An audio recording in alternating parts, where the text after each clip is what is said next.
السلام علیکم۔ میں آج آپ کو درود شریف کی فضیلت بتاتا ہوں۔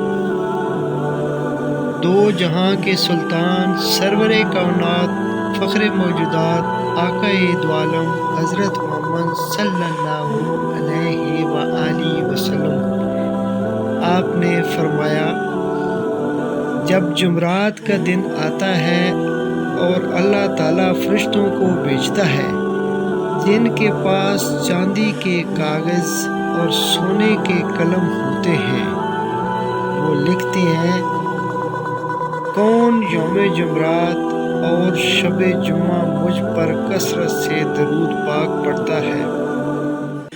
اللہ تبارک تعالیٰ سورۃ نساء کی آیت نمبر 101 میں ارشاد فرماتا ہے، وَإِذَا ضَرَبْتُمْ فِي الْأَرْضِ فَلَيْسَ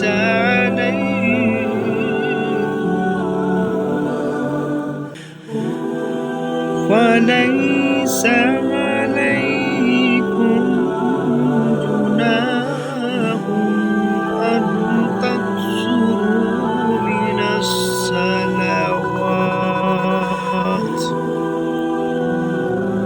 إِن خِفْتُمْ أَن يَفْتِنَكُمُ الَّذِينَ كَفَرُوا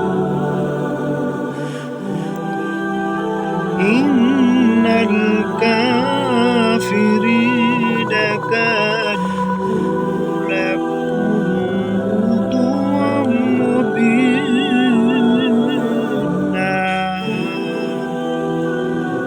اور جب تم زمین میں سفر کرو تو تم پر گناہ نہیں کہ بعض نمازیں قصر سے پڑھو، اگر تمہیں اندیشہ ہو کہ کافر تمہیں ایذا دیں گے، بے شک کفار تمہارے کھلے دشمن ہیں۔